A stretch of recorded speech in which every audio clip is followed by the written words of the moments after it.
ജിസിന കിച്ചണിലേക്ക് എല്ലാവർക്കും സ്വാഗതം. ഇന്ന് ഞാനിവിടെ ഉണ്ടാക്കിയിട്ടുള്ളത് അരിപ്പൊടിയും കടലമാവും വെച്ചിട്ട് ഒരു നല്ല നുറുക്കാണ് ഉണ്ടാക്കിയിട്ടുള്ളത്. പെട്ടെന്ന് തന്നെ ഉണ്ടാക്കിയെടുക്കാനും പറ്റും. അപ്പോൾ അതെങ്ങനെ ഉണ്ടാക്കിയെന്ന് നമുക്ക് വീഡിയോ ഒന്ന് കണ്ടു നോക്കിയാലോ. ഇതിനായിട്ട് ഒരു ബൗളിലേക്ക് 2 കപ്പ് അരിപ്പൊടി ഇട്ട് കൊടുക്കുക. ഇത് പുട്ടുപൊടിയോ പത്തിരിപ്പൊടിയോ ഏതായാലും മതി. ഇനി 1 കപ്പ് കടലമാവ് ഇട്ട് കൊടുക്കുക. 1/2 ടീസ്പൂണ് മുളക് പൊടി ഇട്ട് കൊടുക്കുന്നുണ്ട്. മുളക് പൊടി കൂടണ്ടെന്ന് വിചാരിച്ചിട്ടാണ് 1/2 ടീസ്പൂൺ ഇട്ട് കൊടുക്കണുള്ളൂ. ഇനി പാകത്തിനുള്ള ഉപ്പ് ഇട്ട് കൊടുക്കുക. ഇനി 1 നുള്ള് കായത്തിൻ്റെ പൊടിയാണ് അത് ഇട്ട് കൊടുക്കുന്നത്. ഇനി ഇതൊക്കെ ഒന്ന് മിക്സ് ചെയ്യുക. അപ്പോൾ ഇതൊക്കെ നന്നായിട്ട് മിക്സ് ചെയ്തെടുത്തിട്ടുണ്ട്. ഇനി ഇതിലേക്ക് 1 ടീസ്പൂണ് എള്ള് ഇട്ട് കൊടുക്കുക. ഇനി ജീരകം വേണമെങ്കിൽ നല്ല ജീരകം വേണമെങ്കിൽ സമയത്ത് ഇട്ട് കൊടുക്കുക. ഞാൻ ജീരകം ഇട്ട് കൊടുക്കുന്നില്ല, എള്ള് മാത്രമാണ് ഇട്ട് കൊടുത്തിട്ടുള്ളത്. ഇനി 2 ടീസ്പൂണ് ഓയിൽ ഒഴിച്ച് കൊടുക്കുക. ഓയിലാ വെളിച്ചെണ്ണയാ എന്ത് വേണമെങ്കിൽ എടുക്കുക. ഞാൻ സൺഫ്ലവർ ഓയിലാണ് ഒഴിച്ച് കൊടുത്തിട്ടുള്ളത്. ഇനി കുറേശ്ശെ വെള്ളം ഒഴിച്ചിട്ട് ഒന്ന് കുഴച്ചെടുക്കണം. മുഴുവൻ വെള്ളം ഒന്നായിട്ട് ഒഴിച്ചെടുക്കരുത്. കുറേശ്ശെ വെള്ളം ഒഴിച്ചിട്ട് ഇങ്ങനെ ചേർത്തെടുക്കുക. കൂടുതൽ വെള്ളമായാൽ ഈ നുറുക്കിന് ഉള്ള പാകം അറിയില്ലല്ലോ. അപ്പോൾ അത് കാരണം നമുക്ക് ഒന്ന് കുഴച്ചെടുക്കാൻ പറ്റണം. ഇനി ഇത് കൈ വെച്ചിട്ട് നന്നായിട്ട് കുഴച്ചെടുക്കണം. കുഴച്ചെടുക്കുമ്പോൾ പത്തിരി കുഴക്കിനൊക്കെ ഒരു ഭാഗം നമുക്ക് ഉരുട്ടിയെടുക്കാൻ പറ്റില്ല, എന്ന പോലെ ഒരു പാകമാവണം. അതുവരയ്ക്ക് ഇങ്ങനെ കുഴച്ച് നോക്കുക. തീരെ നനവില്ലാതിരുന്നാൽ നുറുക്കുണ്ടാക്കുമ്പോൾ പാകത്തിന് വെള്ളം ചേർക്കാനും അങ്ങനെ പൊട്ടിപ്പോവും. അപ്പോൾ പാകത്തിനുള്ള വെള്ളം ആവുന്നത് വരെ ഒഴിച്ചിട്ട് നന്നായിട്ട് കുഴച്ചെടുക്കാം. ഇങ്ങനെ ഒരു പാകത്തിനായിട്ട് കുഴച്ചെടുത്തിട്ടുണ്ട്. ഈ ഉപ്പൊക്കെ നോക്കി, ഉപ്പൊക്കെ പാകമാണ്. ഞാൻ അതിൽ മഞ്ഞൾപ്പൊടി ഒന്നും ഇട്ടിട്ടില്ല. ഇനി മഞ്ഞൾ വേണമെന്നുണ്ട്, ഒന്നും കൂടി കളർ വേണമെന്നുണ്ടെങ്കിൽ മഞ്ഞൾ ഇട്ട് കൊടുക്കാം. ഇനി ഇത് ഉണ്ടാക്കാൻ നോക്കാം. അപ്പോൾ ഇതങ്ങനെ നൂലപ്പം ഉണ്ടാക്കണ അച്ചുണ്ടല്ലോ, ഇതിൻ്റെ ഉള്ളിലൊക്കെ കുറച്ച് ഓയിൽ പരട്ടിയെടുക്കണം. ഇതിൻ്റെ ഉള്ളിലൊക്കെ ആയിട്ട് എല്ലാ ഭാഗത്തും ഒന്ന് നല്ലോണം പരട്ടിയെടുക്കുക. മാവൊക്കെ ഒന്ന് പെട്ടെന്ന് പോരാൻ വേണ്ടിയിട്ടാണ്. ഇങ്ങനത്തെ സ്റ്റാറിൻ്റെ അച്ചാണ് എടുത്തിട്ടുള്ളത്. ഇതിൽ കൂടെയാണ് ചുറ്റിയെടുക്കണത്. അപ്പോൾ ഇതിൻ്റെ മേലേക്കൊന്ന് പരട്ടി കൊടുക്കുക. പിന്നെ ഒരു കാര്യം പറയാനുള്ളത്, ഇപ്പോൾ ഈ മാവ് വെച്ചിട്ട് തന്നെ ഈ ഷേപ്പിൽ വേണ്ട, ഇപ്പോൾ ഇങ്ങനെ ഈ ഷേപ്പിലായിട്ട് നൂലപ്പത്തിൻ്റെ പോലെ അങ്ങനെയായിട്ട് നുറുക്കുണ്ടാക്കണമെന്ന് വെച്ചാൽ അതിൽ എള്ളോ ജീരകമോ ഒന്നും ഇടാൻ പാടില്ല. ഇട്ട് കഴിഞ്ഞാൽ ഇതിൻ്റെ ഉള്ളിൽ കൂടെ എള്ളും ജീരകമൊക്കെ അടഞ്ഞിരിക്കും, പുറത്തേക്ക് പോകാൻ പറ്റില്ല.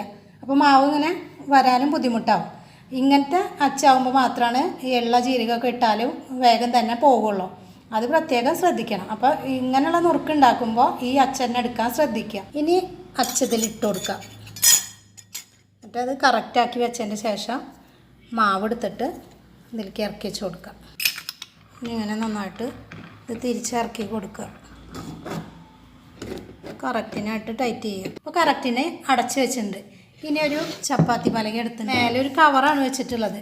കവറിൻ്റെ മേലെ കുറച്ച് എണ്ണ പരട്ടി കൊടുക്കുക. ഈ കവറിൻ്റെ മേലേക്കാണ് ഇങ്ങനെ ചുറ്റി എടുക്കണത്. അപ്പം അതിനാണ് എണ്ണ പരട്ടി കൊടുക്കുന്നത്. എണ്ണ പരട്ടി കൊടുത്താൽ പെട്ടെന്ന് തന്നെ എടുക്കാൻ കിട്ടും. സാവധാനം മെല്ലെ ഇങ്ങനെ ചുറ്റിച്ചെടുക്കുക. നമുക്ക് ഇഷ്ടമുള്ള ഷേപ്പിലാക്കിയിട്ട് ഉണ്ടാക്കാം. അപ്പോൾ ഇതുപോലെ ഞാനൊന്ന് ചുറ്റിയെടുത്തിട്ടുണ്ട്. ഇനി ഇതുപോലെ ഇപ്പുറത്തും കുറച്ച് ചുറ്റിയെടുക്കാം.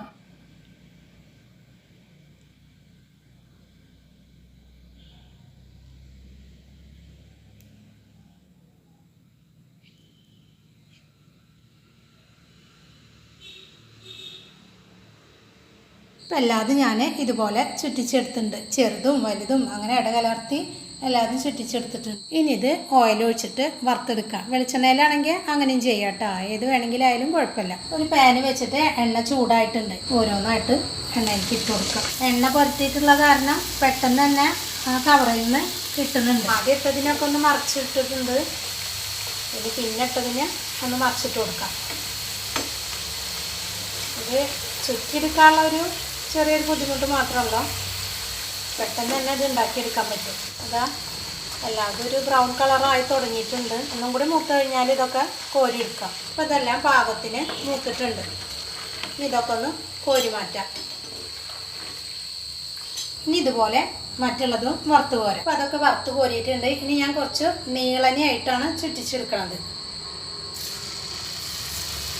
അപ്പോൾ കുറച്ച് നീളത്തിലായിട്ട് ഇങ്ങനെ ചുറ്റിച്ചിട്ട് കുറച്ച് ഈ ഷേപ്പിലായിട്ടാണ് ഇനി ഉണ്ടാക്കിയെടുക്കുന്നത്.